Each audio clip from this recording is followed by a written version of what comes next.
দেশের বিভিন্ন সীমান্তে পুশিনের চেষ্টা অব্যাহত রেখেছে ভারতীয় সীমান্তরক্ষী বাহিনী বিএসএফ।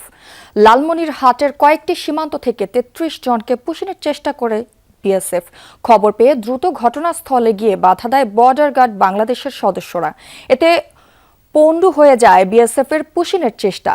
বর্তমানে সীমান্তে কঠোর অবস্থানে রয়েছে বিজিবি। এছাড়া নওগাঁর সাপাহার সীমান্তে ১৭ জনকে এপারে ঠেলে দেওয়ার চেষ্টা করেছে ভারতীয় সীমান্তরক্ষী বাহিনী। বিজিবি বাধা দেওয়ায় তারা শূন্য রেখায় অবস্থান করছে।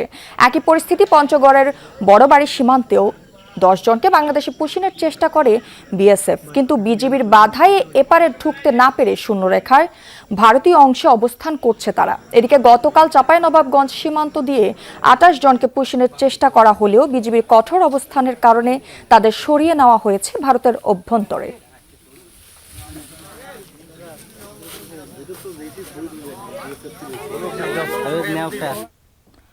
পুশিনের বিষয়ে আরো জানাতে লালমনিরহাট থেকে যুক্ত হচ্ছেন সহকর্মী আনিসুর রহমান। আনিস, সীমান্তে কি অবস্থা দেখতে পাচ্ছেন এখন, আর বিজিবি কি বলছে, একটু বিস্তারিত জানাবেন। জ্যোতি, আপনাকে একটু জানিয়ে রাখি যে আমি কিন্তু এখন আদিতবাড়ি উপজেলার দুর্গাপুর সীমান্তে রয়েছে। আপনাকে একটু যদি আমি দেখাতে পারি যে সীমান্তে কিন্তু উৎসুক মানুষ, তারা কিন্তু এসেছেন এই পুশিনের বিষয়ে দেখতে, অনেকে দূর দূরান্ত দেখতেও এসেছেন। কিছুক্ষণ আগে বিজিবি এবং বিএসএফ ব্যাটালিয়ন পর্যায়ে পতাকা বৈঠক শুরু হয়েছে, সেটি এখনও চলছে।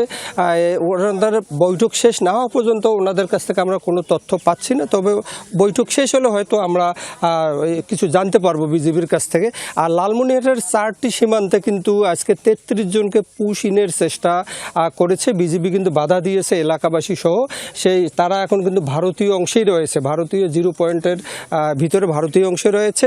আমি এখন একটু কথা বলবো আদিতবাড়ি উপজেলার দুর্গাপুর ইউনিয়নের ইউপি সদস্য আব্দুর রাজ্জাক। আপনি একটু জানাবেন যে আপনাদের এখানে তো প্রায় এরকম ঘটনা ঘটে, আপনারা জনপ্রতিনিধি বিজিবিকে কিভাবে সহায়তা করছেন এবং এ নিয়ে কি ভাবছেন আপনারা সীমান্তের লোকজন? জি, আমি আব্দুর রাজ্জাক সরকার, ১ নং দুর্গাপুর ইউনিয়ন পরিষদের ৩ নং ওয়ার্ডের মেম্বার। আমি রাত ৩টার থেকে ৩:৩০টার মধ্যে জানতে পারলাম যে দুর্গাপুর সীমান্তের ২৫ পিলার এবং ২৫-এর সাব পিলার 6S দিয়ে ৭ এবং ৫ জন নাগরিককে পুশিন করা হচ্ছে।